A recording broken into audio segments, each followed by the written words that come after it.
actividad que, como bien saben, gira en torno a la conmemoración de los 50 años del golpe. Hoy nos reunimos para conversar y reflexionar respecto a este tema y tenemos tres expositores que hoy van a exponer, valga la redundancia, sobre este tema y bueno, les explico un poco la modalidad de este tipo conversatorio.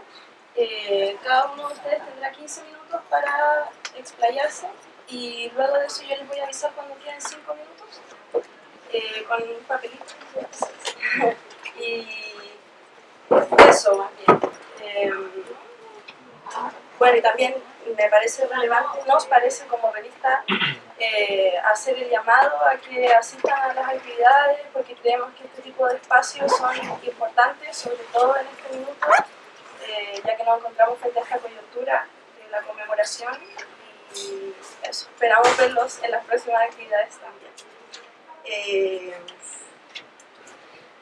Para presentar a quienes nos acompañan el día de hoy, bueno, tenemos en primer lugar a la profesora Cristina Moyano, decana de nuestra facultad, y bueno, también tenemos a Marcelo Casals, investigador del CIDOC y doctor en Historia de América Latina por la Universidad de Wisconsin-Madison, y a Rafael Sanledo, doctor en Historia por el Colegio de México y Premio Nacional de Historia del año 2022. Entonces, para comenzar, le doy la palabra a la profesora Cristina Moyano, por favor, y voy a empezar a hacer. Yo creo que no voy a alcanzar a decir lo que tenía en los 15 minutos, pero bueno, primero voy a partir con los agradecimientos a los organizadores de este evento, saludar a mis colegas que hace tiempo que no me encontraba con ellos,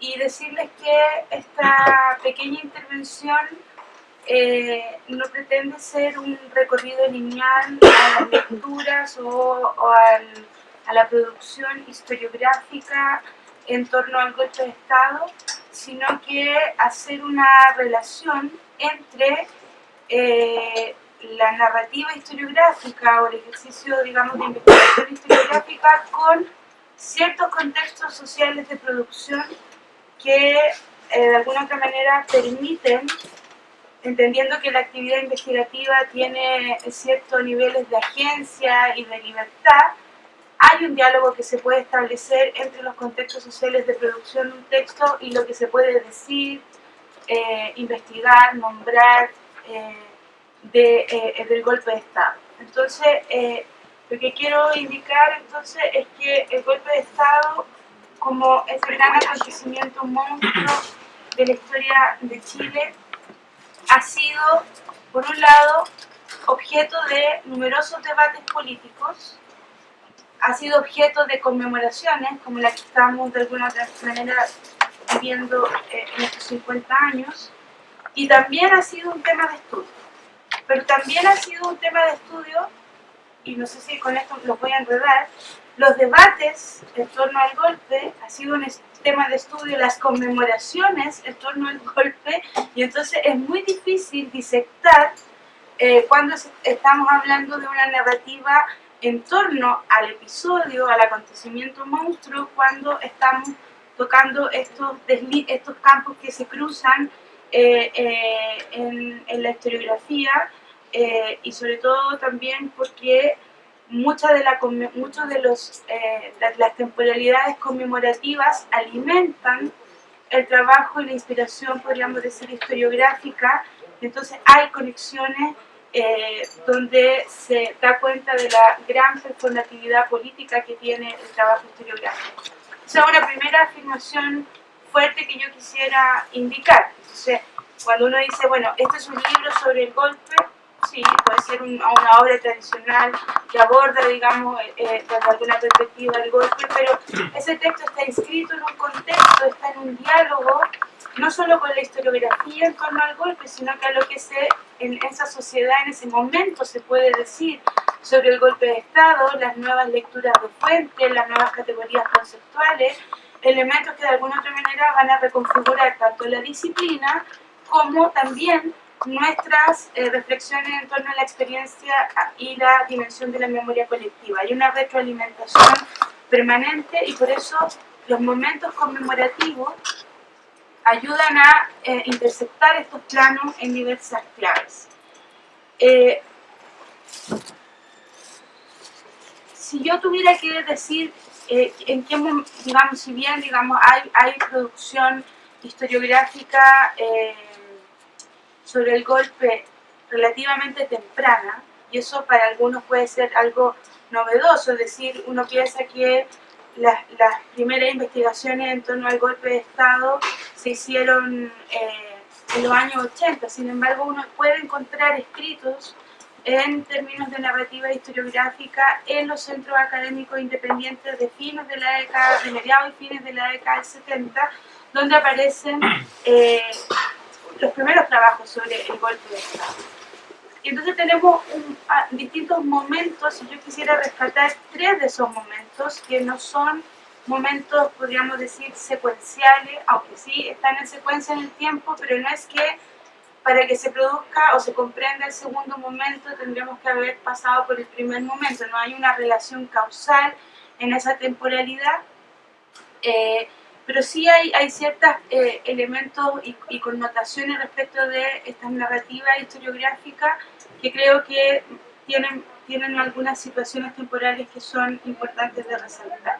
Por ejemplo, los primeros debates en torno al golpe en clave intelectual, y aquí a veces voy a sobrepasar lo que es la narrativa propiamente historiográfica o el ejercicio historiográfico, para situarlo en una narrativa de lo que es el campo de las ciencias sociales, está, por ejemplo, situada los primeros debates e investigaciones en el campo intelectual de oposición a la dictadura militar entre fines de los años 70 y los años 80.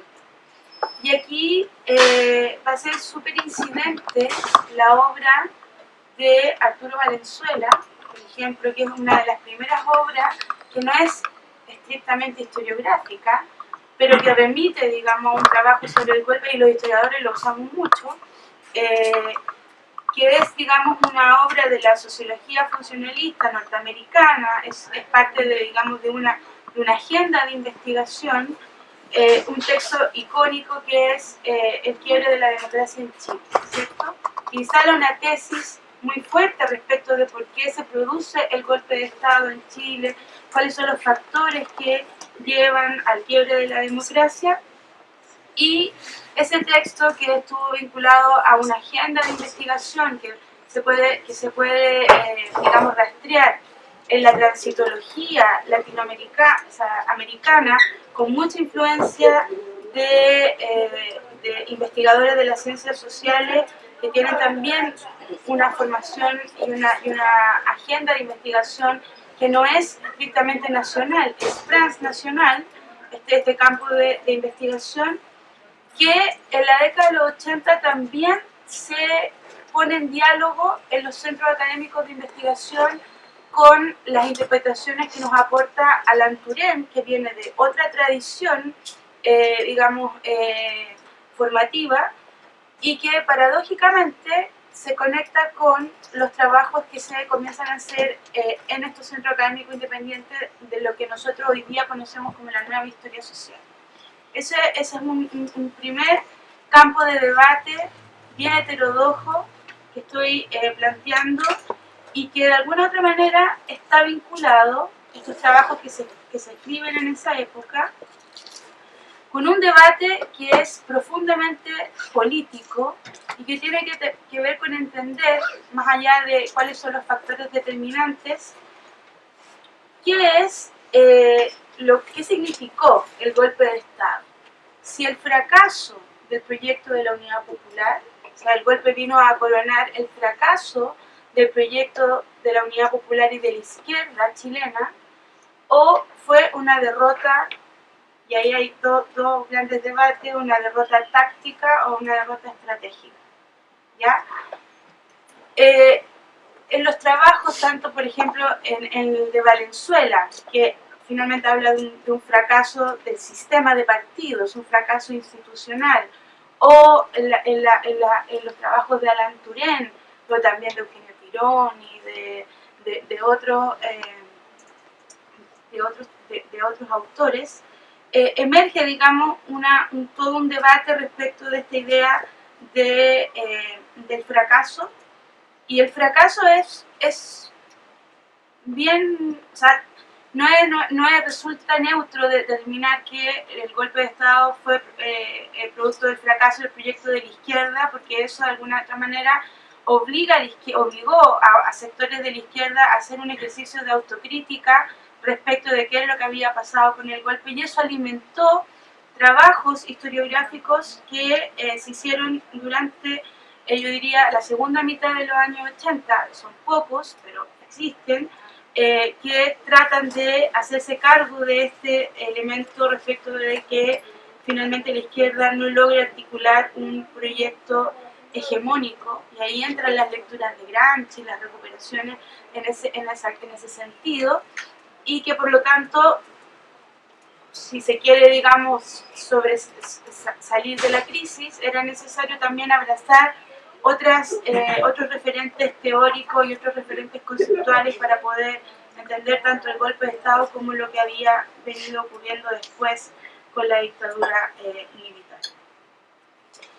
Algunos de esos textos que están escritos en clave historiográfica, aunque no pertenezcan estrictamente a la historiografía, por ejemplo, se pusieron en circulación en un campo intelectual que no era el campo intelectual en el que estamos hoy día nosotros, o parecido al campo intelectual contemporáneo, para nada. O sea, no se discutía en las universidades estos temas, no circulaban en libros porque no se podían escribir libros, no se circulaban en documentos de trabajo, en algunas revistas internacionales, o sea, de producciones en el exilio, en algunos seminarios, etcétera.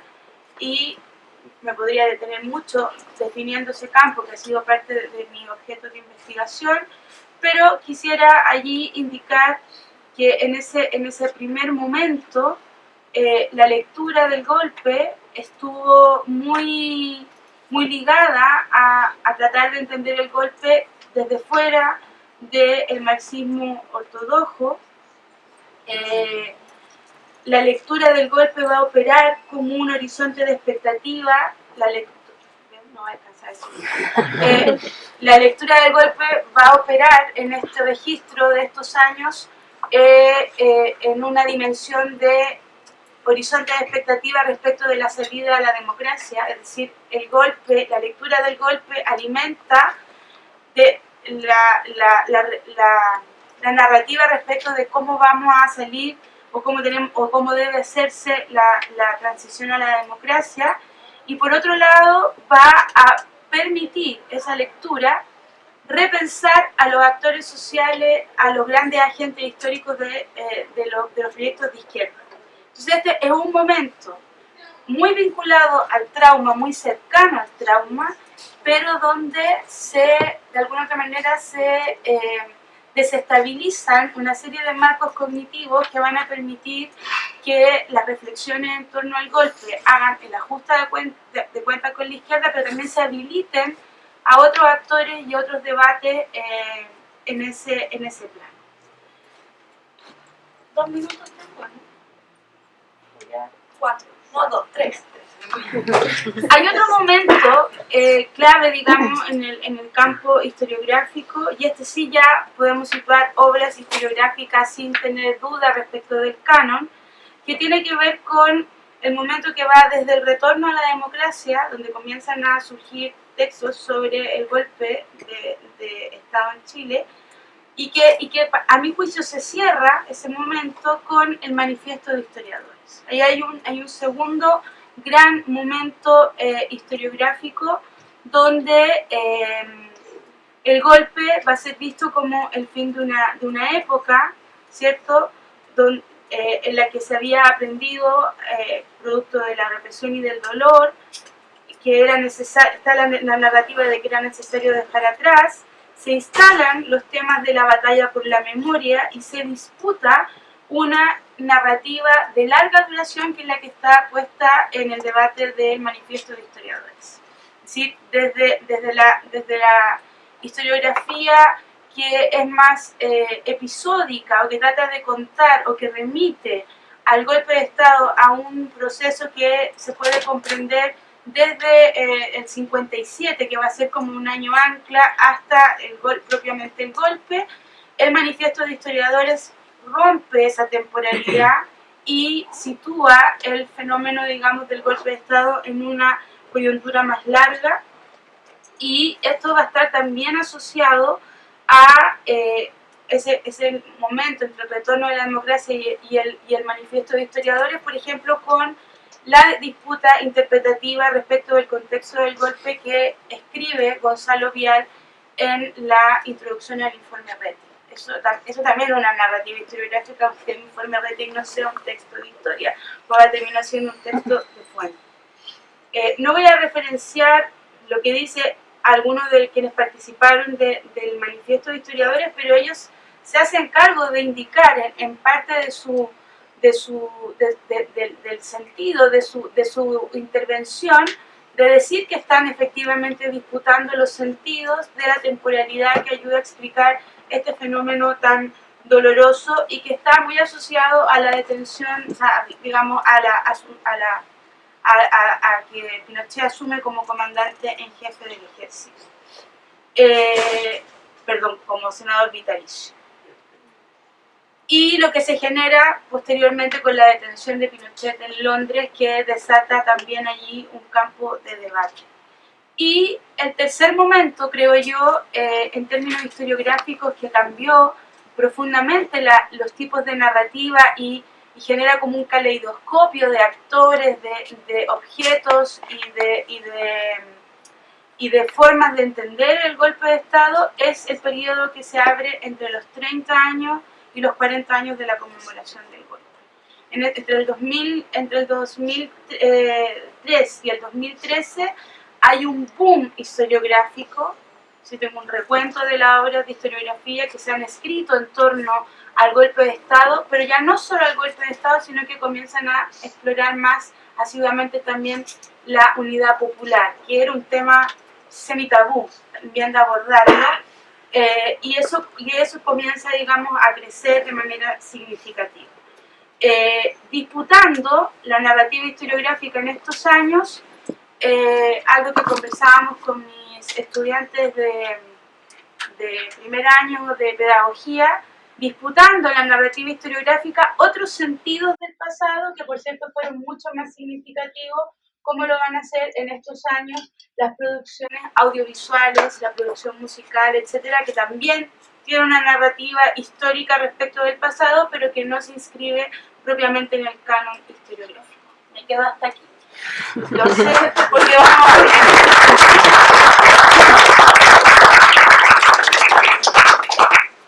Bueno, muchas gracias. Damos paso entonces a Marcelo Casas, por favor. Tiene 15 minutos y hay papelito. Voy a autorregular. Ah, bueno.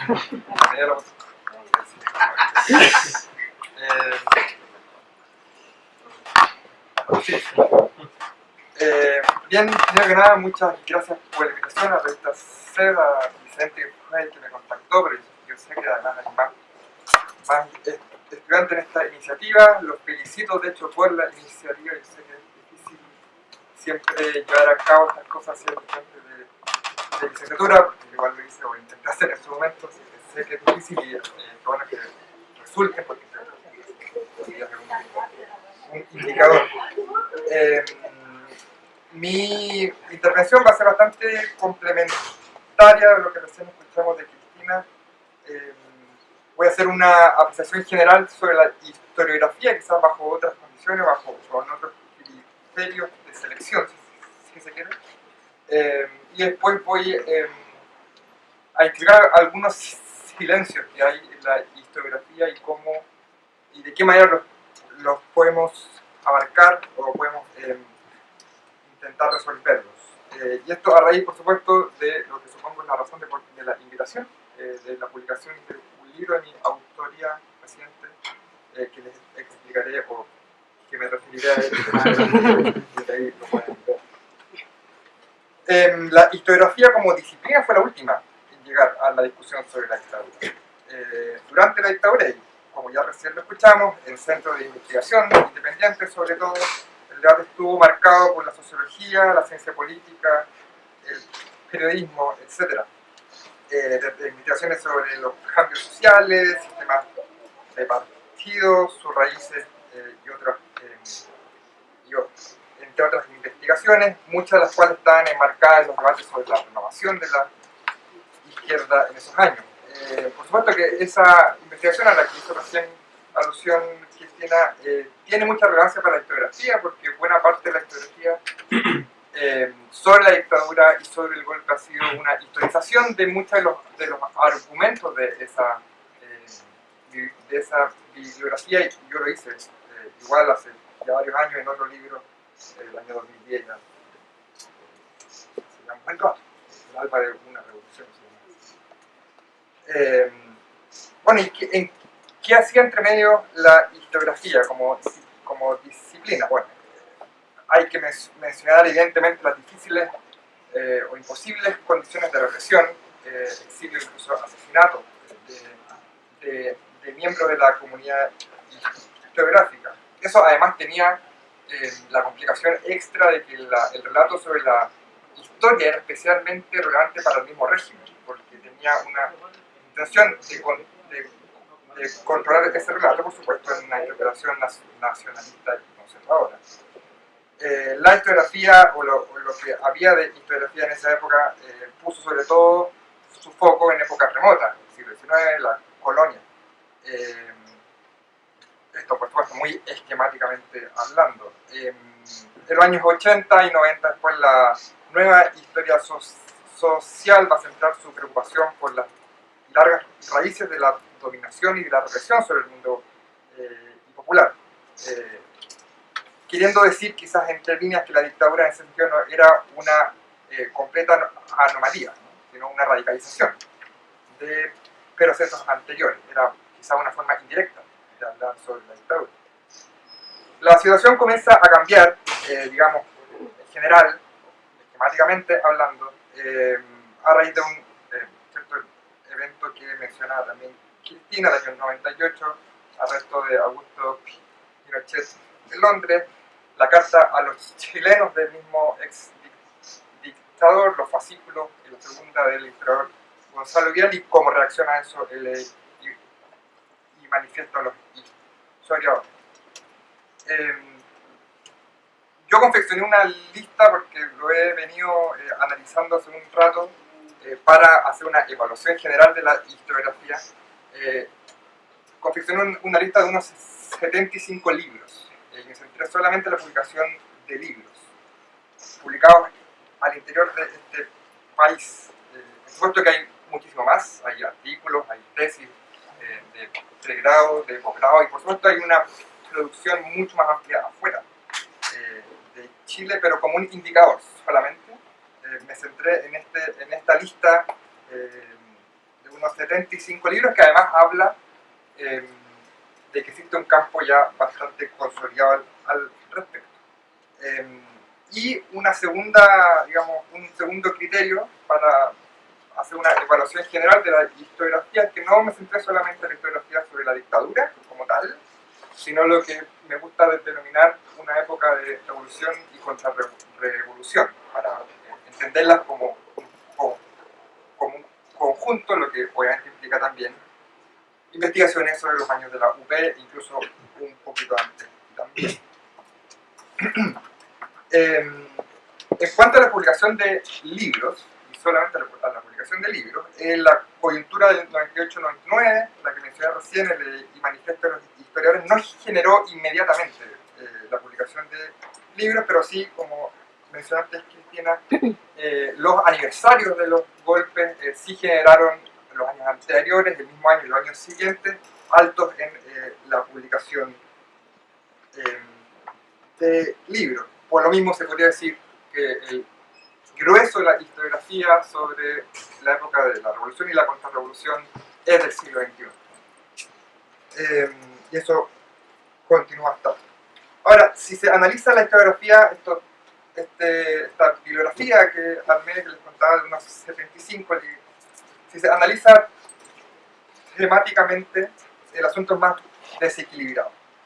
Buena parte de la producción historiográfica tiene que ver con la izquierda política, sus dirigentes, intelectuales, militantes, o bien con experiencias cercanas a ese mundo, el poder popular, oposición a la dictadura, movimientos sociales, derechos humanos, etc. Eso no es un problema en sí mismo. De hecho, tiene cierta racionalidad, dada la forma que asumió el conflicto político bajo la dictadura. Un régimen que, como ustedes saben, negaba la represión que infringía y que destruyó una buena parte de la documentación, de los archivos, que hoy día, por supuesto, es un problema para la investigación. Las formas de generación de evidencia empírica sobre la dictadura vinieron de la sociedad civil, sobre todo de la Iglesia Católica y en particular de la Vicaría de la Solidaridad, entre otros, por supuesto. Y tuvieron que ver precisamente con los aspectos más dramáticos de los años de la dictadura, la represión, por supuesto, que fueron entendidos en gran medida en clave de derechos humanos.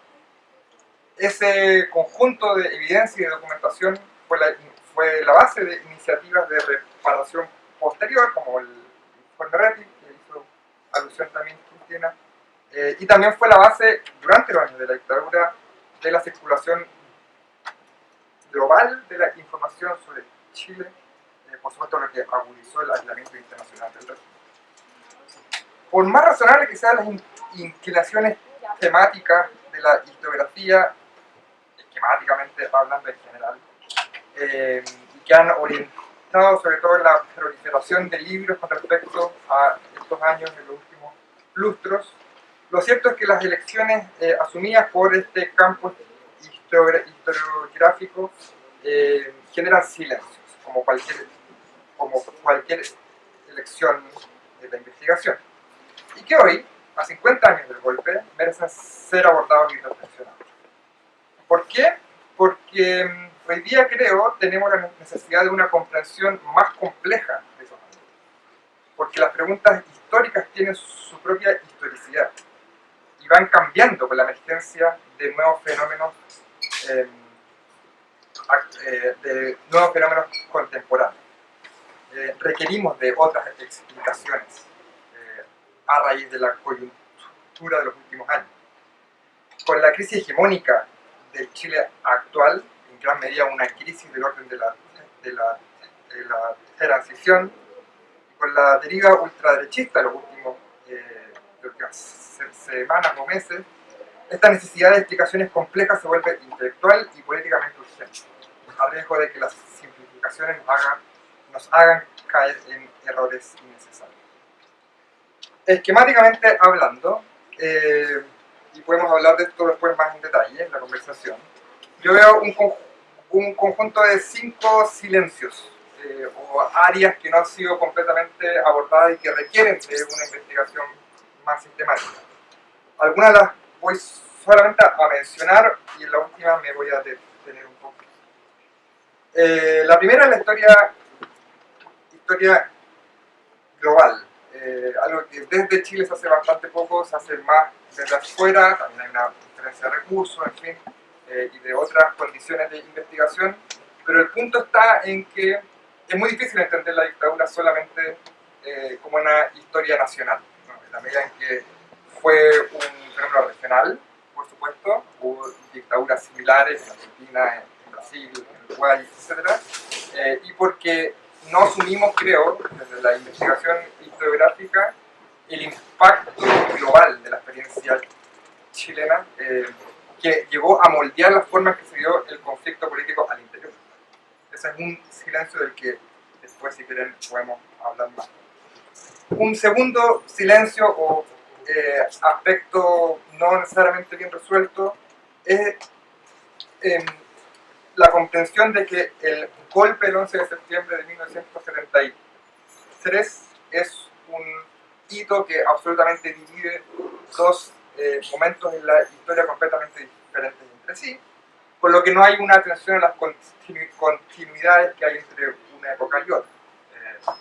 No es posible entender, y eso lo voy a mencionar en un ratito más o en unos minutos más, no es posible entender la violencia estatal durante la dictadura, sobre todo al inicio de la dictadura, sin atender a las dinámicas sociales durante la UP, por solamente dar un ejemplo adentro de muchos. Un tercer silencio es, y este solamente lo voy a mencionar, si no, no alcanzaré a decir otro, la idea que se ha ido instalando de a poco, aunque no ha sido bien reflexionada, no ha sido bien desarrollada, sobre la dictadura cívico-militar, ¿no? ¿Qué significa exactamente eso? Vamos a hablar de eso más adelante. Yo lo que sí lo podría adelantar fue bastante crítico de esa noción. Un cuarto silencio, que también solamente lo voy a mencionar,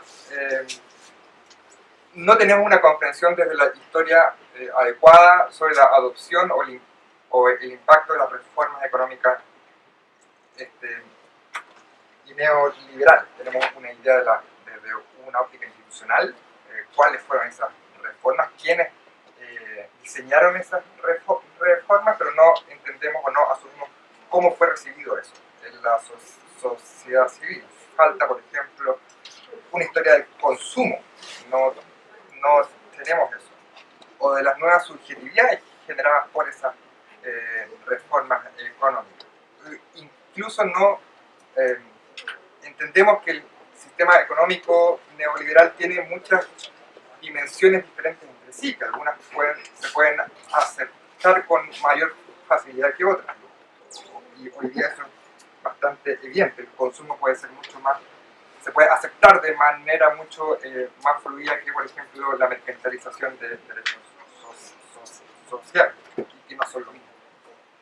Y el último silencio, del cual me quedan solo 2 minutos, es aquel esquema al cual me revelo hasta cierto punto de interpretación, sobre todo de los años de la dictadura, entre un régimen o un aparato estatal que agrede de manera, digamos, de arriba hacia abajo o de manera vertical, si se quiere, a una sociedad civil como víctima. Ese esquema general que es común a varios a varias investigaciones sobre la dictadura, por supuesto, omite el hecho de que existieron bases de apoyo social bastante significativas al régimen. Eso es algo especialmente difícil de investigar, dado que la propia dictadura utilizó este elemento para legitimar su régimen, ¿no? El hecho de que había sido una reacción, ¿cierto?, ante la civilidad que había clamado por su intervención ante lo que era la eventual disolución de la comunidad nacional. Eso fue lo que intenté hacer en el último libro, y aquí la referencia algunos segundos nomás, que tenía que ver sobre todo con este último silencio, y con la firme convicción de que hoy día es posible avanzar hacia temáticas más complejas que quizás hace unos años no era posible hacer. Eso quizás también tiene mucha relación con con un recambio generacional. No soy el único que hace estas investigaciones o que reacciona ante estos silencios, y tenemos como ciertas semejanzas generacionales a ese respecto. Si quieren, después podemos hablar un poco más de ese libro porque se me agotó.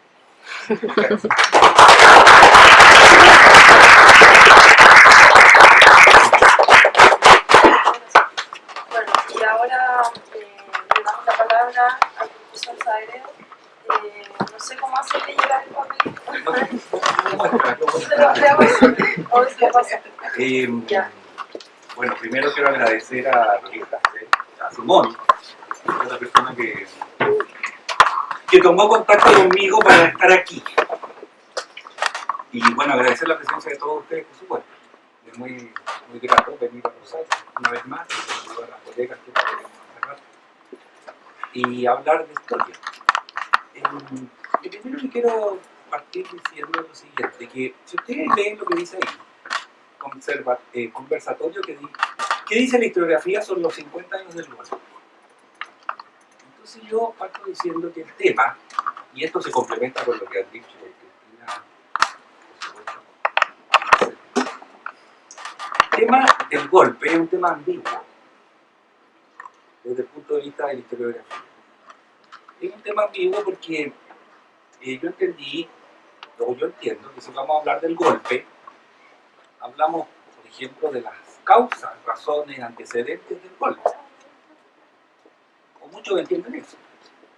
Pero es obvio que cuando hablamos del golpe, también podemos hablar de la dictadura. Cuando hablamos del golpe, sin hablar de la dictadura, podemos hablar del gobierno de Lupe. Termina el golpe. Cuando hablamos del golpe y de la dictadura, y como han hecho algunos de los historiadores que todos conocemos, podemos hablar de la historia de Chile en general. Y de los antecedentes de larga duración que estarían tras el golpe, como han hecho algunos. Primera cosa. Segunda cosa. Si uno habla del golpe, solo del golpe, y se habla de la dictadura y del golpe y la dictadura, entramos al tema de las posibilidades de la historia como conocimiento. Porque resulta que el golpe es un hecho absolutamente traumático, es un hito dramático, con un final de violencia absoluta, pero en el cual además está el gesto del presidente Allende, un gesto republicano, un gesto moral, un gesto que, como ha sido reconocido también por la historiografía, impide, de alguna manera, analizar la conducta de Allende como supuesto líder de la UP, ni qué decir de su gobierno. O sea, la violencia desatada a propósito del golpe es de tal magnitud, el trauma, el drama, la violación a los derechos humanos, todo lo que todos sabemos, y ni qué decir la reconstitución de la democracia después de la dictadura, inhibe, o ha inhibido a muchos, hablar y hacer la historia de la UP. Entonces, cuando hablamos de golpe, insisto en esta ambigüedad, hablamos de la UP, hablamos del golpe, hablamos de la dictadura. En las mismas palabras de Marcelo ahora, él identificó 5 silencios.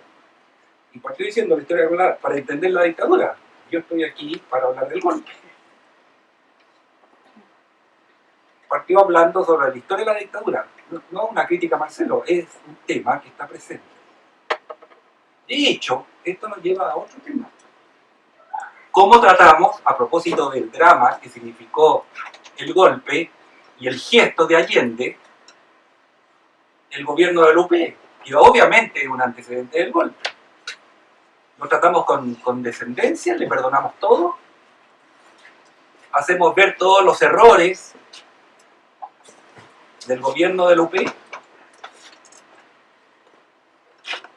¿Criticamos la figura de Allende?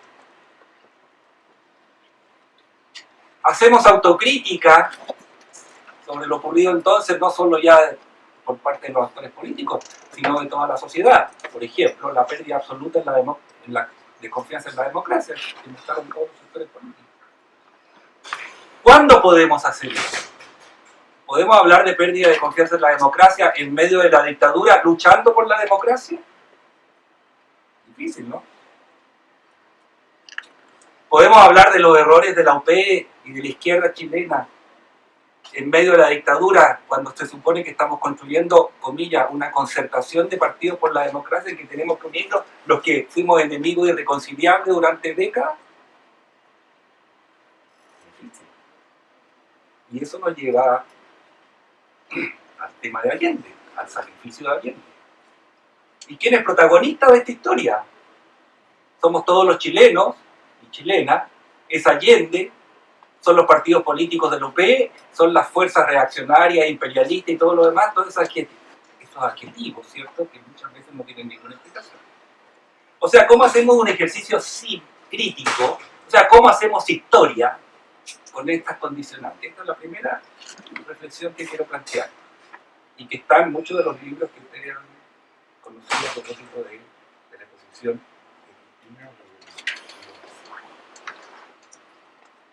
Coincido con lo que se ha dicho acá, de que hay momentos, hitos, hay etapas. Segundo tema. Y entonces aquí quiero vincularlo no solo con la prisión de Pinochet, que fue fundamental.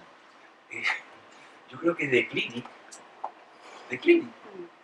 vino a abrirle los ojos a medio mundo, a nosotros mismos, porque se acabaron los eufemismos. Se habló de la dictadura como lo que era, una dictadura, y del dictador como lo que era, un dictador. Y eso significó liberar, de alguna manera, el vocabulario, el espíritu crítico,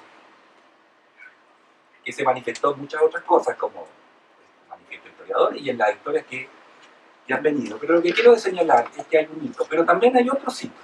No solo los 20, 30, 40, 50 años del golpe, sino que también el hito que significó el bicentenario, en este contexto, el bicentenario de la independencia. Es un momento de evaluación, es un momento en que la historia aparece en los medios públicos de las más diversas formas, en donde se produce además una desacralización de los héroes, de los padres de la patria. Aparecen en la teleserie de O'Higgins teniendo sexo. O sea, ¿quién había visto un padre de la patria teniendo sexo? O sea, se puede hablar de todo. Después de que cayó preso Pinochet y apareció The Clinic, que es una forma de decir el hito, se puede hablar de todo. Y si se puede hablar de todo, viene una nueva historiografía que puede hablar también de manera más crítica de ese periodo traumático que fue la OP y el golpe. Dejo de lado la dictadura, que obviamente, desde mi punto de vista, a propósito del golpe, es otro tema. Con toda su carga emocional, por supuesto, con todo el rechazo que podemos expresar respecto del imperio de la violencia. El interés social, entonces, por el tema, por el golpe y por la OP, comienza a crecer. Recuerden ustedes que en 2010, cuando se cumplen los 200 años de la independencia, Televisión Nacional de Chile elige al gran chileno. El gran chileno era elegir al personaje histórico más importante que los chilenos consideráramos había sido quién. Y se votaba. Esto es un programa, se presentó, duró meses. ¿Y saben quién salió electo? Allende. Estaba excluido Pinochet. Sí. Salió Allende, y como TVN no esperara que saliera Allende, ocultó su propio programa. O sea, no hizo mayor alarde, porque si hubiera salido Arturo Pérez, que fue el segundo, sí, mientras los marinos votaban y llamaban a votar y intervenían, salió Allende. Ese es el principio del movimiento social. Cuando los jóvenes dijeron: no estoy ni ahí con mis padres, con esta generación, con todo lo que consideran sagrado, y voto por el símbolo que para esa generación de la Concertación, ni quién decir la derecha, era el símbolo de lo peor que había pasado en Chile. Pero eso, ¿cómo lo ha recogido la historia? Esa es la pregunta. Yo creo que la historia está al débil, realmente al débil, no solo por las audiciones que tenían así, sino porque la misma transición a la democracia, la misma dictadura, el mismo trauma, efectivamente ha impedido abocarse a investigar el periodo del UP y todo aquello que habla mal de todos los chilenos y que nos llevó sencillamente al golpe. Aquí entra algo que también se ha mencionado: el tiempo analítico. El tiempo analítico es el tiempo transcurrido entre el hecho histórico y el momento en que tú lo estudias. ¿Qué tiempo analítico ha transcurrido entre el golpe y los 50 años que conmemoramos ahora? 50 años. Y por supuesto no es lo mismo conmemorar el golpe, ¿cierto?, del año 74 o en medio de la dictadura, que conmemorarlo el año 90, el primer gobierno de la democracia. O el 2000, me explico, ¿no? Hoy día nosotros vivimos un mundo, el Chile de hoy, el de la globalización de hoy, en que las preguntas, en que el significado, en que la orientación, el sentido, la representación que vamos a hacer del golpe está condicionada absolutamente por el mundo que estamos viviendo. Vamos a exacerbar la parte violenta del golpe, vamos a exacerbar todos los errores cometidos por el gobierno europeo y por las generaciones de chilenos anteriores, ¿O vamos a poner el acento en la oportunidad de que un hecho tan dramático y violento como ese nos permita comprendernos a nosotros mismos sobre lo que no tenemos que hacer en el presente y hacia el futuro? Otro tema. ¿Quiénes son los protagonistas de todo esto? ¿Es Allende? Resulta que en el libro que publicó Mario Garcés, profesor de nuestra universidad, el gran libro editado por Lom sobre Lupe, Allende prácticamente no aparece. Se supone que hay un tabú con Allende. ¿Son los partidos de Lupe? ¿El mayoneso Altamirano? Carlos Altamirano. ¿El imperialismo norteamericano? ¿Es la oligarquía chilena egoísta, tartufa, ciega y todo lo demás? ¿Quiénes son los protagonistas? ¿Dónde vamos a poner el acento? ¿Quiénes son los actores? No sabemos todavía. En el siglo XXI estamos viendo, tenemos que elegir, tenemos que darle un sentido. Y esto a propósito de lo que dijo Cristina. La historia tiene su connotación evidentemente política. O sea, la historia tiene un método, somos objetivos, porque tenemos método, tenemos ética. Pero los historiadores escribimos en un contexto, cierto, que nos condiciona de alguna manera. Somos voceros de las preocupaciones del entorno. Hay muchos libros sobre historia de Chile, hay pocos sobre el golpe. Han salido algunos, visiones generales, justificaciones. Ese es otro tema. Cuando yo explico el golpe, ¿lo estoy justificando?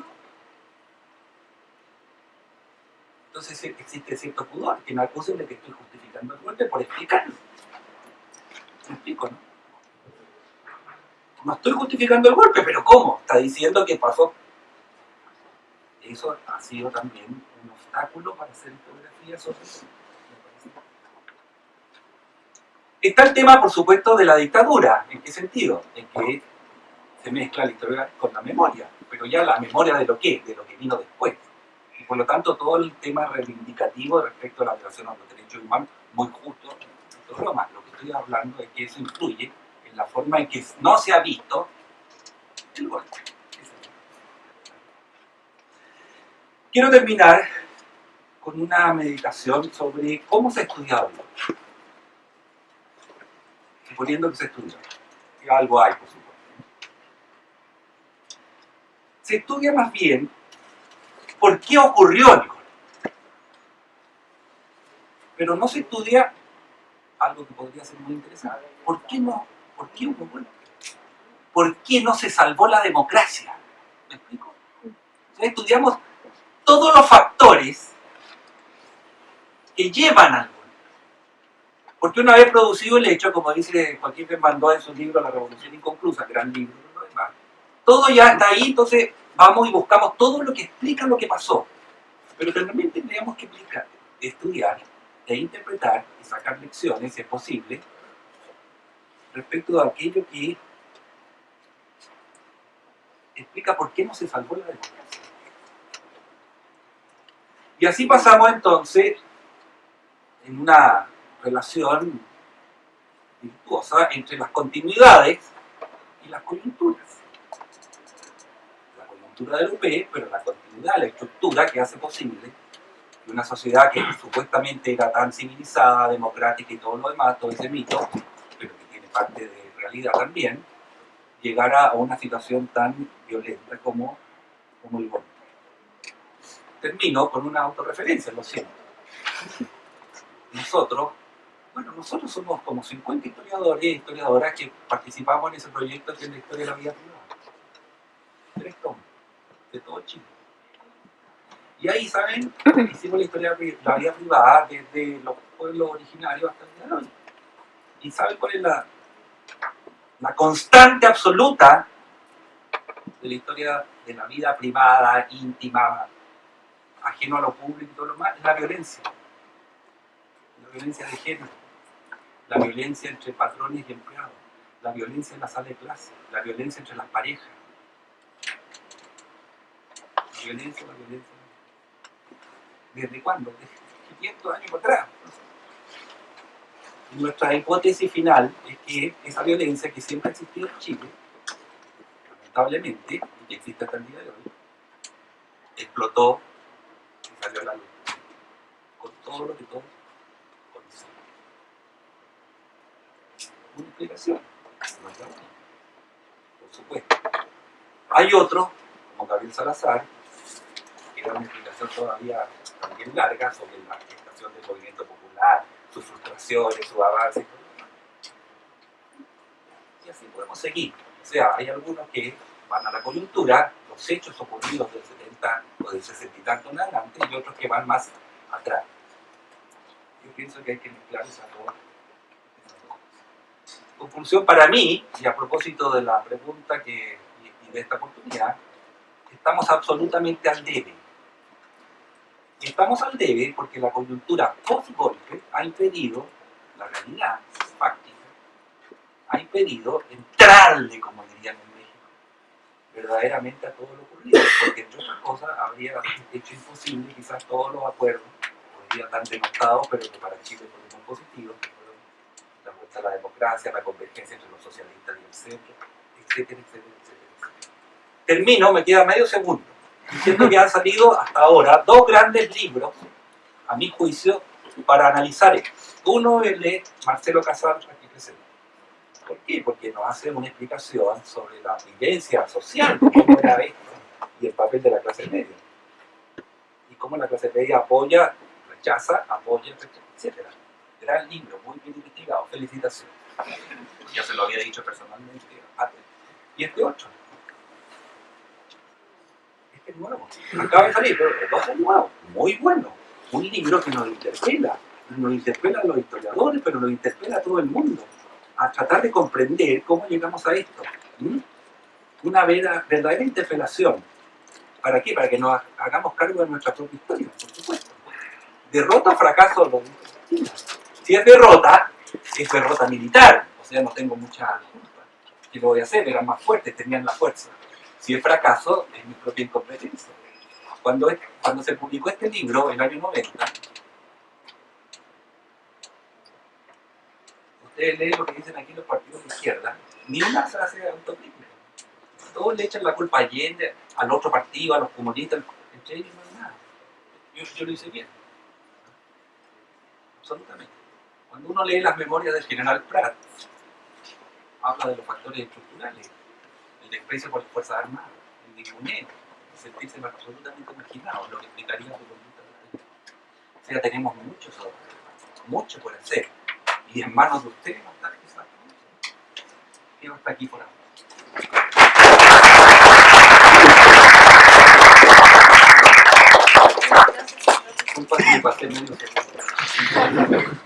Bueno, entonces ahora vamos a dar unos minutos para una ronda de preguntas. Sí, partimos al tiro con las preguntas, no sé si ahí me van levantando la mano y yo les voy dando la palabra. Adelante.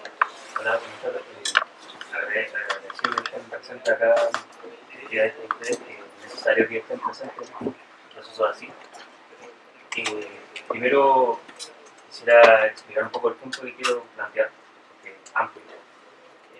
Espero no demorarme tanto, pero me causa un poco de complicaciones cuando se habla de la dictadura y sobre todo cuando se habla del golpe, porque la memoria chilena ha tendido como a ser parte más de las políticas del olvido. ¿A qué punto? Punto de que las familias propiamente tal no hablen de este tema, se cierren, no quieran discutir sobre las situaciones políticas que ocurrieron, sobre qué participación tenían los familiares, sobre qué cosas ocurrieron dentro de los núcleos. Y, llevándolo a los temas políticos, seguimos teniendo presentes personas que son apologetas de la dictadura, que ocupan cargos públicos, que cometieron violación de los derechos humanos, o que avalan la violación de los derechos humanos, no reconocen de alguna otra forma alguna disculpa o alguna forma de enmendar el error que se cometió en estos años. Sobre todo, por ejemplo, considerando las situaciones de Paine, donde hubo un enfrentamiento entre vecinos, o en Pérez de Arce, que una de las cosas que habla de repente que lo metan a canales como Tele 13, donde sigue defendiendo plenamente la dictadura. Entonces, teniendo un poco como esa situación en antecedente, quisiera preguntarle de qué manera la historia puede afrontar el hecho, y más allá de lo que sigan durante estos años de conmemoración en la memoria de nosotros. ¿Cómo podemos decirle, primero que nada, a la sociedad chilena, por favor, recuerden? Y segundo, ¿cómo podemos hacer entender sobre todo a las personas que aún siguen defendiendo en la negación, que esto sí es una realidad, es una verdad? Como tal. Esas son. Gracias, Roberto. Antes de responder las preguntas, vamos a ver todas y de ahí cada uno puede responder. ¿Alguien más? ¿Simón? Sí. Sí, una pregunta cero a propósito de algo que dijo, y si es que usted también quiere comentar algo, si hace sentido también, por favor. A raíz de los silencios que decía en la investigación, nombraste subjetividades creadas bajo el liberalismo, o formadas más que creadas bajo el neoliberalismo. Le quería preguntar cómo hay que aproximarse a eso, sobre todo en un momento como este, en el que, bueno, a mi juicio al menos, no sé si compartirán esta hipótesis, uno de los grandes problemas que tiene la izquierda en un momento complicado, por decirlo menos, que la tiene, es no entender esa subjetividad. Entonces, ¿cómo afrontar ese desafío tanto historiográfico, académico como político?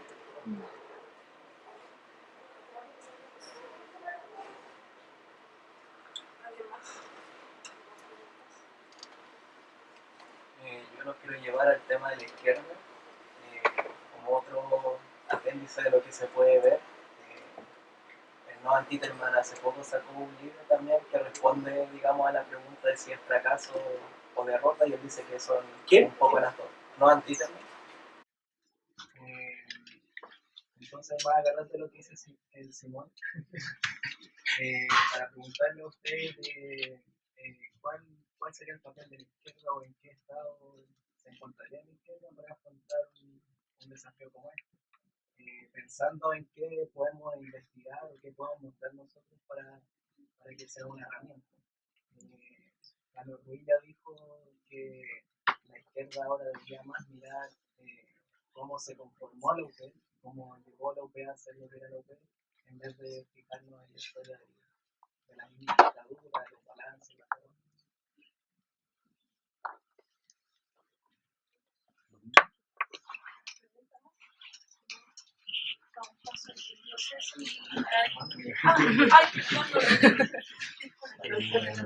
Para que a ver si ahí aprovecho de darle más lo que tenía preparado.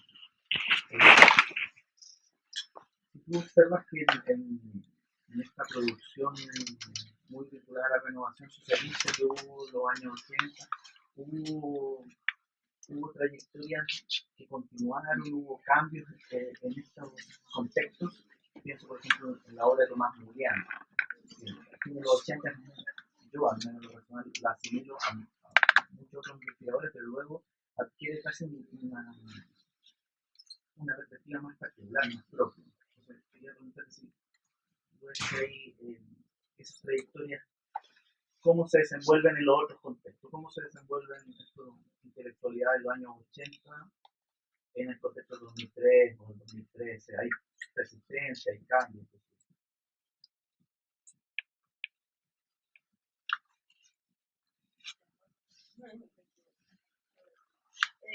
No sé si quién quiere partir. Seguimos el mismo. Respecto de la pregunta que hace Roberto, yo no creo, no sé por ser súper impopular, pero yo no creo que los historiadores tengamos el deber de decirle a la sociedad cómo recordar. creo que allí es muy interesante la distinción que hace Paul Ricoeur entre la tarea de la memoria y el deber de memoria. Y el deber de memoria, de alguna otra manera, está inscrito en otro registro, está situado en otros actores, en la sociedad civil, donde los historiadores pueden participar. Pero el ejercicio historiográfico no tiene como objetivo, o no debería tener como objetivo, sino también una historiografía militante directamente, el establecer cómo tenemos que recordar. ¿Sí? Yo creo en una fuerte línea decimonónica, liberal, pero creo que cuando uno pone el deber de memoria de cómo se debe recordar, se producen más clausuras, más cierres, más olvidos o más silencios que los que tú puedes detectar. ¿Ya? Entonces,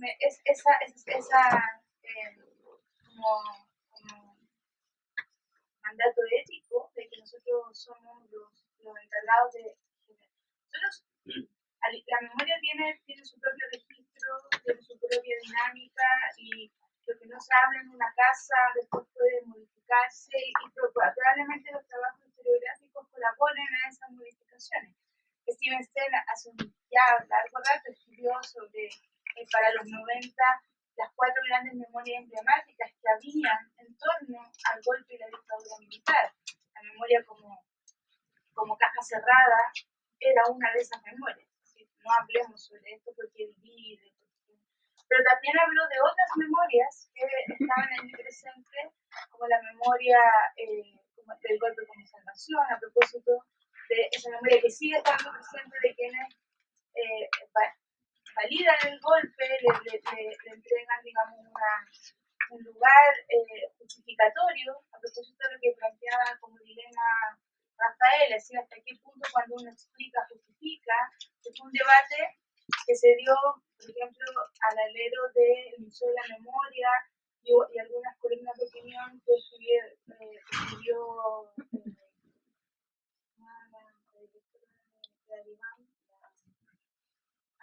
La Biblia. No partió con la Biblia, partió con la de Cres, con Magdalena. Ah, la Magdalena. Sí. Magdalena, que dice, bueno, aquí en el Museo de la Memoria falta un pedazo de la historia, porque si partimos con el golpe, que es parte de un debate significativo, si partimos con el 11 de septiembre del 73, no logramos entender lo que ocurrió después.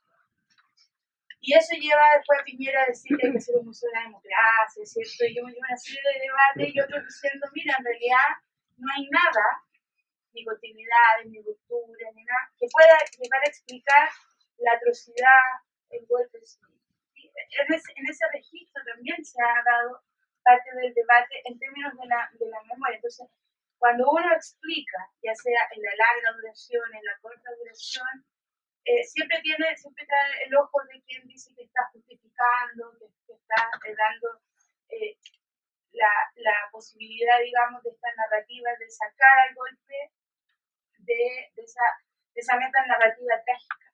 Porque finalmente muchos de los trabajos, tanto los de más larga duración como los de corta duración, ponen el golpe como un escenario, a propósito del contrafactualismo que nos invita a hacer Rafael, ponen al golpe de Estado como algo de lo cual inevitablemente íbamos a llegar. Está en la idea de la tragedia, así como la tragedia griega. O sea, todo se combinaba, ya sea desde el 32, del 57 digamos, del momento, digamos, del cambio del modo de producción mercantil hasta todo lleva inevitablemente a la tragedia del golpe. Esa es una manera en que se ha escrito historiografía por distintos actores, ¿ah? Y hay que pensar por qué está ese tema de la tragedia allí instalada como una meta narrativa. Entonces, lo que te quiero decir es que el deber de memoria no es una práctica que los historiadores y historiadoras deberíamos promover. Sí, yo creo que hay que promover más una historiografía crítica. Que hoy día yo discrepo respecto de lo que dice Rafael, respecto de que no hay tanto sobre el golpe, pero que sí hay más textos sobre el golpe. Hay un texto muy, muy interesante, por ejemplo, sobre cómo se efectúa tuvo al golpe propiamente tal que acaba de escribir al año pasado Pablo Seguel, Soldados de la Represión, se llama, que es muy interesante para entender cómo se construye ese episodio, ese momento reticular que permite que los militares actúen el 11 de septiembre del 73 y sean tan efectivos. Entonces, creo que por cierto que el golpe propiamente tal, como acontecimiento traumático, etcétera, nos obliga a estudiar no solo el acontecimiento, sino que en estas dualidades que pone Rafael y también ha puesto Marcelo. ¿Sí? Inevitablemente el golpe o lo miramos hacia la dictadura o el golpe lo miramos hacia sus causas, digamos, o hacia sus explicaciones hacia atrás, hacia la unidad popular o hacia el gobierno. El golpe es un acontecimiento que o estructura un fin o estructura un inicio. Y en ese campo es como medio indisociable de los procesos, ya sea que culmina o los procesos que inauguran. Entonces, nosotros tendríamos que aportar a complejizar esas dimensiones más que instalar una manera de recordar el golpe. Y yo sé que los historiadores tenemos un compromiso con la verdad, ¿sí? Tenemos un compromiso con tratar de restituir hasta donde más podamos lo que efectivamente ocurrió, pero eso no implica una manera particular de recordar. Yo creo que allí esa distinción del trabajo de la memoria y el deber de memoria que hace Paul Ricoeur es un buen aliciente desde la filosofía histórica o de la teoría de la historia para reflexionar sobre eso. Respecto de la pregunta que hace Simón, yo creo que el tema de los estudios sobre subjetividades, o sea, el proceso de subjetivación de los actores no ha sido un gran tema de trabajo en la historia. Pero sí hay trabajos sobre la subjetividad contemporánea muy buenos, como los textos que ha sacado la Katia Araujo y Danilo Martuchelli respecto de la subjetividad neoliberal. Y son muy interesantes para entender lo que está ocurriendo hoy día. Y yo creo que muchos historiadores nos nutrimos también de eso para algunos trabajos. El tema allí tiene que ver mucho también con la práctica historiográfica, es decir, el tiempo analítico al que se refería Rafael, pero también nuestra aproximación con las fuentes. Pero trabajo sobre lo que ha venido pasando con la subjetividad contemporánea hay. No estrictamente historiográfico, pero hay, y muy buenos como estos que te mencioné yo de la Katia y de Danilo, que son bien interesantes.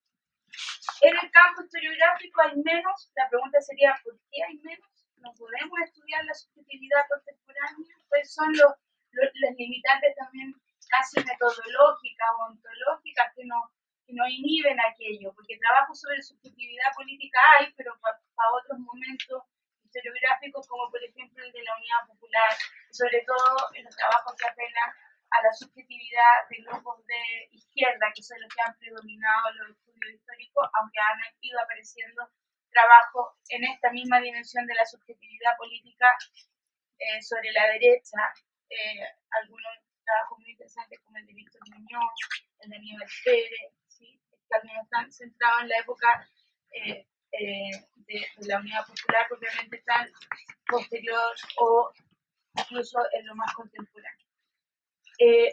Pero la pregunta es por qué los historiadores hemos escapado de ese tema, más que si no hay trabajo sobre ello o cómo deberíamos comprenderlo.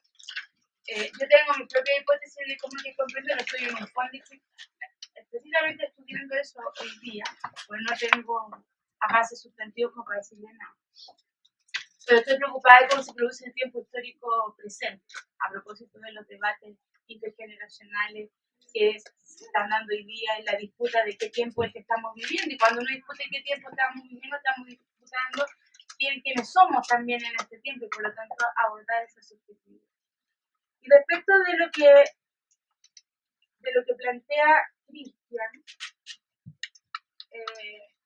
la pregunta sobre la trayectoria de los intelectuales se mantuvo, no, claramente no hay una... O sea, hay trazos de continuidad en algunas matrices interpretativas, pero el Mundial de los 80 es distinto del Mundial de China Anatomía de un mito. Ocupa un lugar distinto, digamos, en la cartografía intelectual de esos años. Aunque no cambie mucho su interpretación sobre lo que ocurrió durante la Unidad Popular. De hecho, los primeros capítulos, cuando él lo plantea, es bastante un poco más condescendiente con la Unidad Popular y ese artículo que tiene sobre la Unidad Popular como fiesta o como tragedia, pero después sus dardos van a la transición y a la manera en que se construye la transición, y ahí tiende Muñán a distanciarse de su visión crítica incluso de la Unidad Popular que desarrolla en los textos que presenta en Chantilly, por ejemplo, o cuando va, digamos, al Congreso y cierto intelectual y orgánico. Creo que algo similar pasa con Manuel Antonio Garretón en sus textos que ayudan a explicar el golpe de Estado y después el neoliberalismo corregido y eso. Eso es importante también porque eso ameritaría una historiografía de los intelectuales orgánicos o de los intelectuales durante este gran periodo, de los intelectuales que se han situado hacia la izquierda.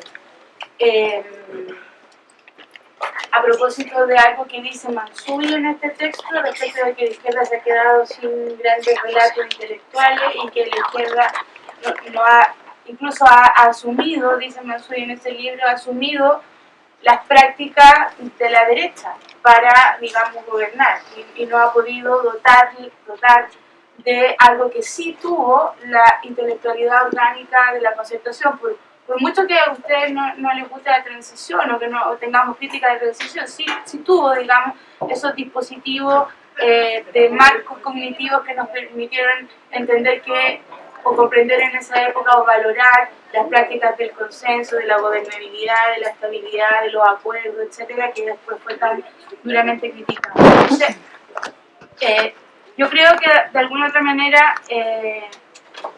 esa trayectoria se bifurca con la transición y la lectura el tipo de transición que se construye va a alimentar una lectura en los años 90 que tiende a idealizar tanto la Unidad Popular y por lo tanto a hacer más incomprensible la tragedia del golpe de Estado. ¿Ya? Y eso de alguna manera va a alimentar posteriormente una imagen que en los años en que vivía, por ejemplo, Allende era imposible de colocar. Allende como el gran defensor de la democracia. Si la parte de la izquierda a la que perteneció Allende hablaba de la democracia con apellido, ¿cierto? La democracia burguesa, y lo que él quería hacer era un proceso revolucionario, y Marcelo tiene un muy buen texto sobre los distintos estratos, ciertos semánticos que tiene el concepto de revolución, pero se quería avanzar hacia allá.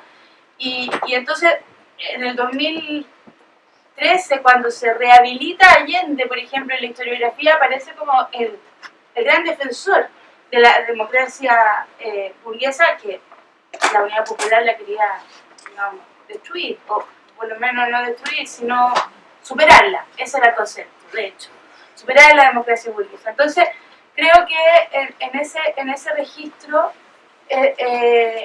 las lecturas que comienzan a hacer una crítica a la transición van a alimentar una visión del golpe de Estado y de la Unidad Popular que tienden a esa idealización y a esa idea de que esa fue la época de la democracia más sustantiva que se había alcanzado en Chile, cuando en realidad uno no era la democracia sustantiva, ni una categoría de época, ni lo que buscaba la izquierda en ese momento.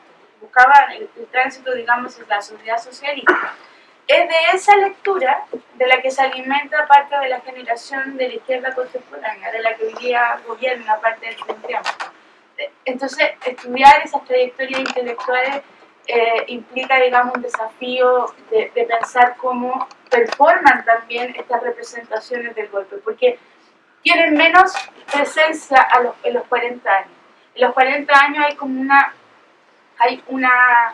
una apertura de mirar el golpe y sobre todo la dictadura militar y también la unidad popular como desde distintas perspectivas. Así como que ya el sistema de partidos deja de ser tan relevante y se comienzan a recuperar elementos de la vida cotidiana, se incorpora con más fuerza la visión de género, se comienzan a instalar de manera más fuerte todo lo que tiene que ver con la guerra fría cultural, elementos de lo intelectual, o sea, como que yo por eso digo que los 40 son como un caleidoscopio historiográfico, pero lo vamos moviendo y se nos va reconfigurando la UP, el golpe y la dictadura, pero no alcanza nunca a terminar de darnos una figura de contorno, y cuando así como que se quede un poco quieta, si que se pudiera quedar así. Pero cuando Rafael dice este libro de Mario Garcés respecto de quiénes son los protagonistas del golpe y que no está Allende, o que está muy poco Allende y no están los partidos, etcétera, yo creo que eso es como lógico en Mario, en la historiografía de Mario, porque para Mario son los movimientos sociales, entonces están los cordones, están otros actores, digamos, como protagonistas en esa unidad popular contada desde la sociedad civil, directo, digamos, con esa objetivo. Eso es lo que puedo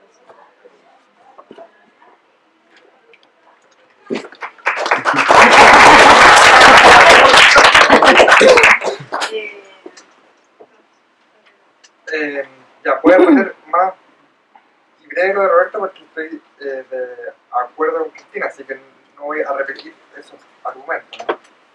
Sobre la función de la historia, los objetivos de la historia. De hecho, yo también pensé en citar el libro de Steve Stern para demostrar que el problema no es la memoria que se olvida, sino que son diferentes maneras de recordar un libro que, por cierto, se lee mucho menos de lo que se debería leer.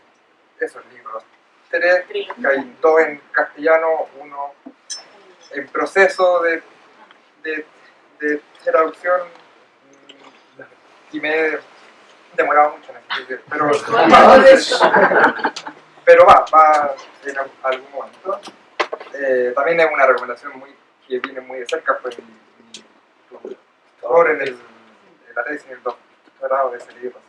Pero sí es un libro que se debería leer mucho más para precisamente entender eso, ¿no? Cómo se trata finalmente de una batalla político-cultural por las formas de recordar, por esquemas narrativos de memoria a nivel social, en el que uno puede enlazar su propia experiencia individual a estas distintas formas establecidas, ¿no? Uno no recuerda individualmente, uno recuerda socialmente, por nuestra biografía, nuestra familia, la clase, género, etc., ¿no?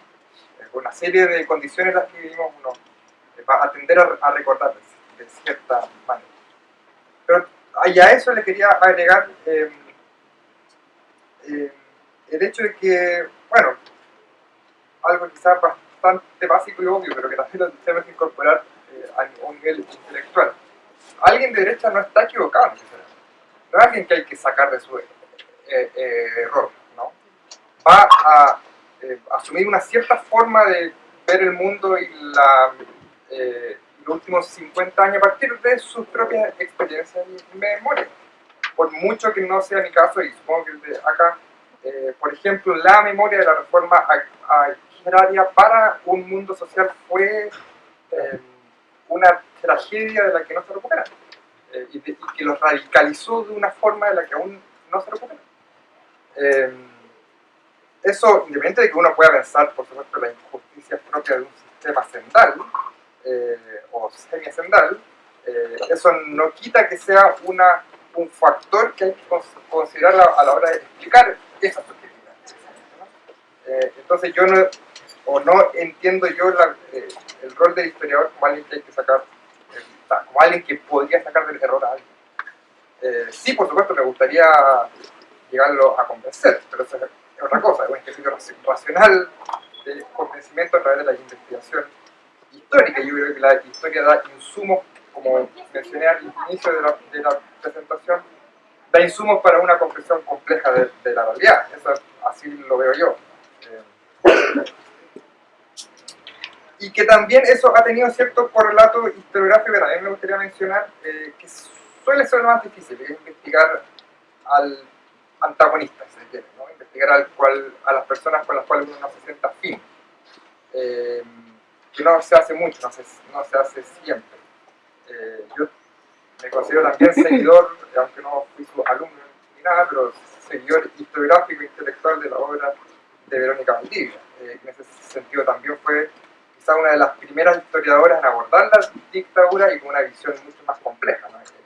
Queriendo precisamente entender el régimen, ¿no? Este clásico libro, El golpe después del golpe, hace ese ejercicio de poder hacer una disección de los diferentes grupos al interior del régimen, algo muy difícil de hacer desde una sensibilidad izquierda.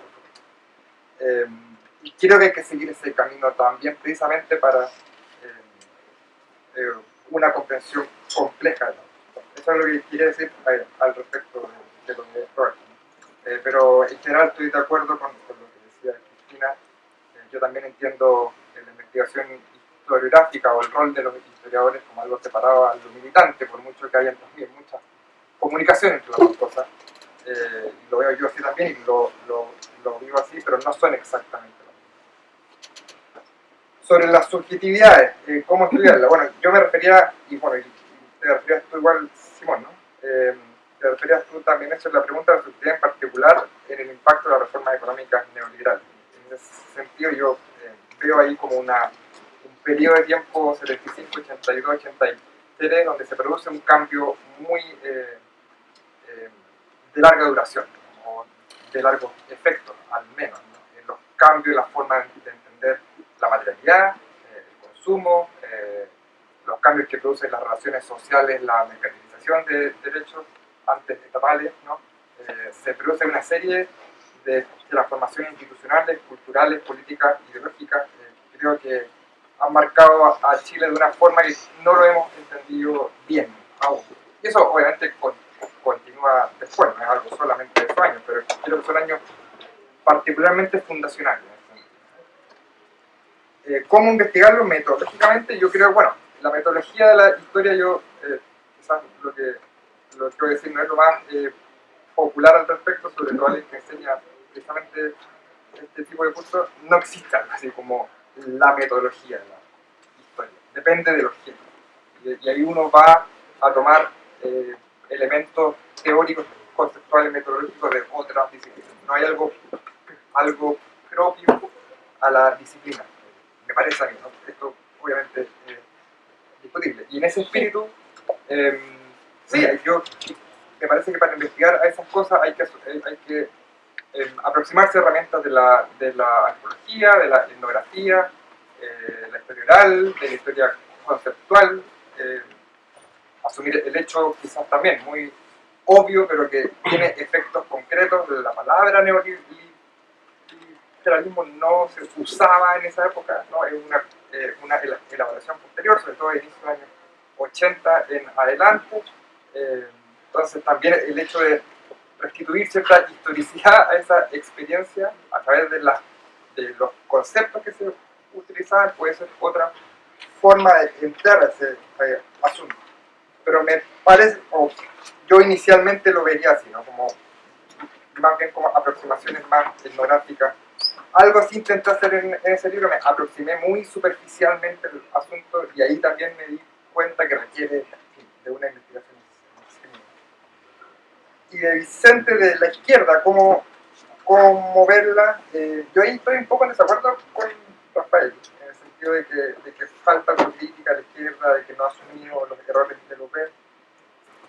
Yo creo más bien lo contrario. La historia de la izquierda durante la dictadura, ya sea en el exilio al interior de Chile, puede ser entendida como un feroz proceso de autocrítica que llevó a distintas renovaciones. Un académico de este departamento, Rolando Álvarez, dice que los cambios en el Partido Comunista fueron una renovación en otra dirección, ¿no? Lo propio con la renovación socialista, el MAPU, que ha investigado en profundidad Cristina. Esos cambios que que sin duda son los cambios más radicales en el pensamiento de la izquierda en Chile en el siglo XX, pueden ser entendidos como un, insisto, feroz proceso de autocrítica. Y cómo observar la izquierda, a esa izquierda de esa época en comparación con la de hoy. Bueno, yo también, si bien uno puede ser bastante crítico, digamos, como ciudadano, con la experiencia de la Unidad Popular en cuanto a su gestión al gobierno, yo sí rescato cuestiones que hoy día me gustaría ver. La izquierda digamos, que llegó a la Unidad Popular fue una izquierda que se articuló mediante una acumulación de fuerzas de años, que tenía un raigambre con el mundo sindical, obrero y popular años luz de lo de hoy, que tenía proyectos estratégicos, discusiones intelectuales, ideológicas bastante profundas, lo mencioné la otra vez en otro lugar. En Chile no hay revistas de discusión de izquierda que sean orgánicas, digamos, ¿no? Como si existían, con mucho menos recursos en esa época, y eran discusiones que obviamente atendían a las necesidades estratégicas de Chile, pero también tenían un ojo, o a veces los dos ojos, afuera, ¿no? Entonces, articulando precisamente aquellas discusiones de la izquierda a nivel mundial con en Chile, un poquito de eso, entonces, incluso como verlo como comparación, yo también rescataría esos elementos que al menos de la forma en que yo veo cómo es o cómo debería ser la izquierda, me parece. Eso. Bueno, muy interesante la pregunta, Roberto. Estoy parcialmente de acuerdo con lo que han dicho. Dos aclaraciones. Yo pienso que cuando yo dije que no hay autocrítica, no estaba hablando de los políticos, de los intelectuales orgánicos de la izquierda, que eso han hecho mucho, estoy de acuerdo contigo, desde el libro de Carretón y Morián sobre la UP y el conflicto político de la arte. Yo estaba hablando de que la historiografía, no la historia, los historiadores, historiografía, no intelectuales, políticos, sostengo que creo que no hay mucha historiografía sobre el golpe, hay mucha sobre la dictadura, hay mucha memoria sobre el golpe. Aquí se ha hecho la distinción entre memoria e historia, no es lo mismo. La memoria puede ser una fuente de historia, y habrá tantas memorias como gente que recuerda un hecho, y esa misma persona puede recordar hoy día de una manera el mismo hecho y mañana de otra, pero esto no es historia. Entonces, memoria hay muchas. Yo hablo de historiografía, o sea, de textos de historia sobre estas cosas. Me parece que para la dimensión en la historia de Chile del evento que es el golpe, sobre el gobierno de la UP me parece que hay poco. Todavía hay, pero poco. Por todo lo que ya dije, no puedo repetir todo eso, entonces quiero hacer esa aclaración. Estoy de acuerdo, como se ha dicho también a propósito de tu pregunta. La historia es para formar el pensamiento crítico, así como son las ciencias, la arte, la cultura en general, pero la educación y la historia. La historia tiene la gran virtud que quizás no tienen las demás, que ofrece precedentes. Nosotros podemos recurrir precisamente al pasado para formar el pensamiento crítico. Y entonces, desde ese punto de vista, nosotros tenemos que contentarnos, como ha dicho Cristina, estoy de acuerdo, con hacer una buena historia, basada en fuentes plausibles, documentadas y todo lo demás. Lo que la gente vaya a decidir posteriormente ya no es otra cosa. Y nosotros mismos, si formamos el pensamiento crítico, tenemos que darle la libertad a las personas de poder elegir. Naturalmente, violenta, hiere que todavía haya negacionistas de lo que todos sabemos que es evidente. Bueno, pero esa gente, a mi juicio, justamente no aplica el pensamiento, el tiempo analítico. Los que hablan así están pegados todavía antes del 73. Están pegados en la lucha política defendiendo sus posiciones, justificándose. Esa es la verdad. Autojustificándose. Y defendiendo también lo que ellos creen que es mejor para el país, aunque nosotros creamos que están absolutamente equivocados. Entonces, bueno, ¿qué vamos a hacer con ellos? Yo creo que tienen derecho a expresarse. No soy de los que los cancelaría o una ley de negación. Ese tipo de cosas no, creo que es peor, ¿no? Pero bueno, eso, como ustedes saben, en el mundo se puede discutir. yo no estoy, sí, no sé si estoy tan de acuerdo contigo, Roberto, de que no se habla del golpe y de López. Yo creo que sí se habla. Y se habla, bueno, se habla y se ha hablado ahora a propósito de los republicanos, se ha hablado ahora a propósito de la elección presidencial, y bueno, y se va a hablar con mayor razón. No sé qué pasa al interior de cada familia, puede para algunos ser más traumático. Y voy a hacerte yo una pregunta a ti. No sé, porque ya estoy viejo, ¿cómo toman los jóvenes que se hable de esta forma? Las nuevas generaciones. Y que se hable, por ejemplo, criticando a López o ponderando la dictadura. ¿Cómo reacciona frente a sus padres? O criticando o ponderando la transición. O sea, ¿cuánta oportunidad estamos dando nosotros a que se puedan expresar como nosotros nos expresamos? Me interesa el tema de... Dos temas, miren, a propósito de lo que se ha hablado acá. Nada es inevitable en la historia. Todo lo que nos presenta por inevitable es una falacia. Lo que pasa es que una vez ocurrido el hecho, nosotros lo estudiamos y buscamos todo lo que sea necesario para explicarlo. Pero eso no significa que haya sido inevitable. Por mucho que estudiemos el gobierno de López y sabiendo que el imperialismo, y sabiendo aquí, sabiendo allá y todo lo demás, pero no era inevitable el 73, el golpe. Por eso hay que tratar de estudiar las acciones tendientes a evitar eso. Pero eso no se ocurre. Y ahí vamos a relevar quizás aspectos muy positivos de nuestra propia sociedad. Porque hoy día parece absolutamente deplorable y negativo, mire cómo llegamos a esto. Podría darnos una explicación que no conocemos. A propósito de esto de la subjetividad, yo entendí eso en relación con la opinión pública. ¿Cómo piensa la opinión? ¿Cómo se expresa? Y ya la explicación la dio también Marcelo. Bueno, tú preguntaste por el método. Yo creo que ahí el tema de la historia cultural, que estudia las representaciones, los símbolos, cómo la gente significa las cosas. Para eso, la historia cultural, la historia social de la cultura, puede servir. Yo estudié en mi tesis doctoral a Balmaceda y la guerra civil del 91. Y una de las conclusiones que yo saqué es que Balmaceda fue derrotado mucho antes que ser derrotado en Concón y Placilla, en agosto del año 91. Había sido derrotado en la representación que la opinión pública se hizo de Balmaceda y su gobierno. ¿Me explico? O sea, la gente ya en noviembre del 90 consideraba que Balmaceda era un dictador, que era una amenaza para la democracia. ¿Eso a base de qué? De una campaña. ¿De quién? De los opositores de Balmaceda, que se decían defensores de la libertad y todo lo demás. Pero eso que fuera mentira o verdad, finalmente no importó. Por eso es tan importante saber historia, entre otras cosas, porque uno puede distinguir. Bueno, a Allende pasó lo mismo. O sea, Allende ya, Marcelo lo dice Marcelo, lo dice mucha gente. Ya en el paro del 71 ya la cosa está mal. ¿Para qué decir el 72? Cuando uno lee los libros de la Olga, de Alfredo y de otros más, Alfredo de quién, no, ya sabemos que los rusos, en septiembre del 72 dijeron que esto no tenía ya vuelta. Ni quiere decir en marzo del 73.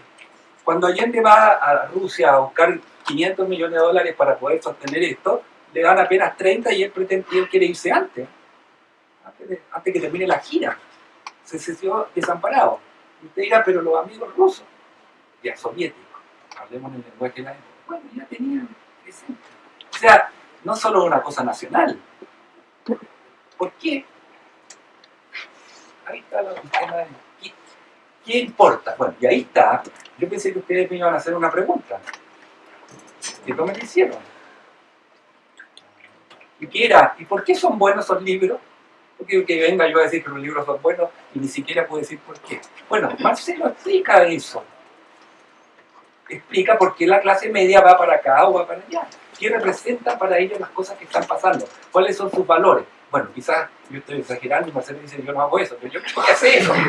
Yo me represento el libro así. Por eso es tan bueno.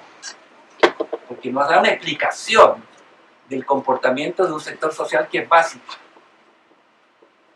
Básico. Por eso el libro. Porque es un ejercicio de historiografía bien hecho, con fuentes, etcétera, y por explicar profundamente un hecho que nadie ha tratado de explicar mucho que digamos. Aunque todos digamos la clase media es fundamental, pero aquí está demostrado que Yo leo el libro, además, en clave del siglo XXI, o sea, 2023. O sea, este debería ser un manual para la gente que está en el gobierno, para saber qué no se debe hacer. Por ejemplo, enajenarse el favor de la clase media, como por ejemplo, siendo complaciente con la violencia, no poniendo suficiente énfasis en los valores que la clase media defiende, que son orden, estabilidad, acceso al consumo. ¿Me entienden lo que estoy hablando? ¿O tengo que ser más explícito? ¿Me entienden, cierto? Y el otro también es bueno, porque habla más o menos de lo mismo, pero no con historia, no tanta historia. Pero sobre todo porque ¿saben lo que muestra? Muestra que es imposible hacer transformaciones, como lo vivió López, y lo está viviendo esta generación, voy a decir eso, este gobierno, sin tener grandes mayorías. Y que uno de los grandes errores, y esto no lo digo yo, también está el libro de Marcelo, de Medio Mundo, y lo dice la autocrítica de Garretón, de Mulián y todo lo demás, fue tratar de hacer esas transformaciones tan profundas, que era el programa europeo, con un tercio del país.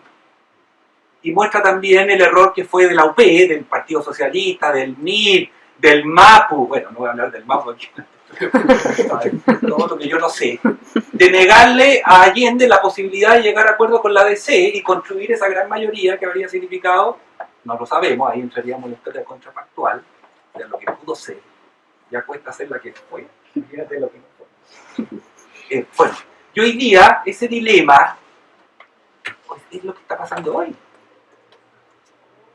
¿O no? Cuando tenemos un gobierno que llega de la forma en que llega, sabe que tiene un programa que es reformista, que etcétera, etcétera, pero que si no forma grandes mayorías, hasta ahí nomás llegamos, vamos a tener que administrar nomás. O sea, son libros que tienen la cualidad, sobre todo el de historia, de mostrarnos un precedente que nos ayuda a comprender el mundo que vivimos. Y esa es la gran, eso es el pensamiento crítico también, ¿no? A orientarnos, no a predecir el futuro si eso no existe, pero sí a decir, mira, aquí tenemos un precedente. Por supuesto que la mayoría, primero, no va a leer el libro. No porque sea malo, porque en Chile nadie lee. No sé si los estudiantes de historia leen ahora, ¿no? Este silencio es elocuente. Ya. Y segundo, porque cada uno tiene su agenda, por lo que sea. Otra de las cosas que dicen a propósito de la UP es que los gobiernos, los partidos políticos, y por eso el libro es bueno, en vez de ayudar al proyecto UP, que sería el proyecto de Allende, y eso se lo critican. La vía gradualista, ¿cierto? La vía chilena era de Allende, no era de todo. Aquí sale un dato que yo no conocía, Marcelo, no sé, Cristina, que Allende, para ser candidato presidencial del Partido Socialista, cuando se votó, resulta que sacó más votos la abstención que los que votaron por Allende, que eran 13 votos, y 17 se abstuvieron. O sea, ¿qué quiere decir eso? Que el Partido Socialista no quería. ¿Me explico? Y entonces esos partidos se dedicaron durante el OP más a fortalecerse como partido más que ayudar al presidente. ¿Por qué es parecido con lo que nosotros decimos eso? Termino. Me encantan las preguntas y las críticas, etc. No tengo nada más que decir de educación, pero creo que contesté y aludí. ¿Cómo se estudia el golpe? Esto era lo que quería. Esto es como la pregunta que hacen los tesistas de doctorado. Los tesistas de doctorado que uno les dirige la tesis, y los de magíster algunos también, le digo yo, llegan a ver a tu oficina y uno les dice, ¿qué ha avanzado? ¿Qué ha investigado? No, nada, no. ¿Pero por qué? Estoy pensando en el marco teórico. Yo digo, mira, déjate pensar en tonteras. Bueno, digo así. Ya es la investigación. ¿Cómo se estudia el golpe? ¿Pensando cómo se estudia o estudiando? Buscando un tema, buscando un problema que nos permita explicar el golpe.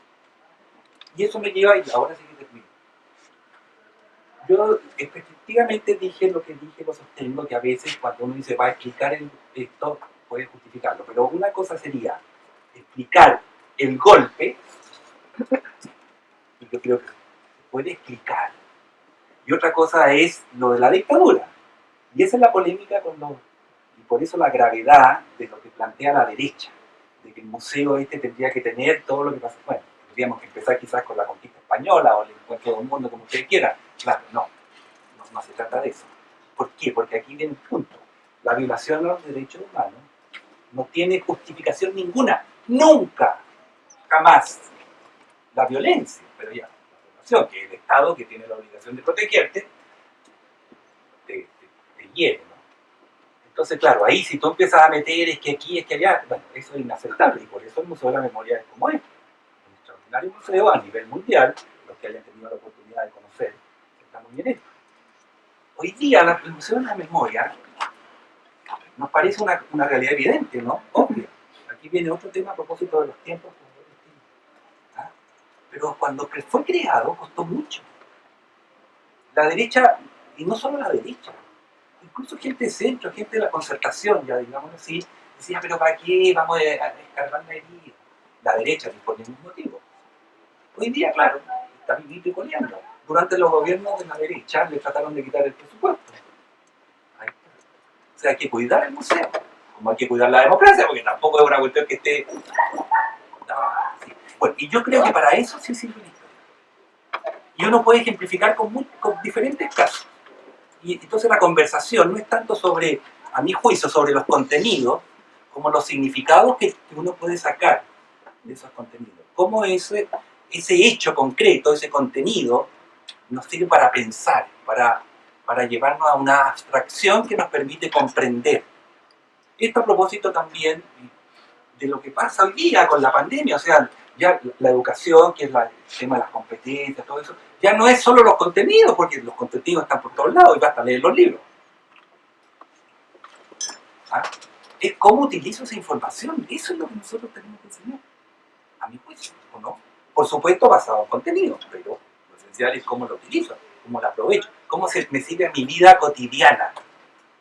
Y como ciudadanía, porque si te sirve a ti, bueno, la cosa va creando algo que no podría en este momento definir o no me atrevo.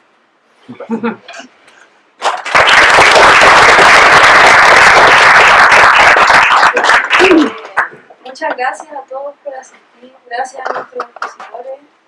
Con esto damos por finalizada la actividad y los invitamos a pasar a un coffee break afuera con un cafecito y unas galletitas para que puedan seguir conversando también. Gracias.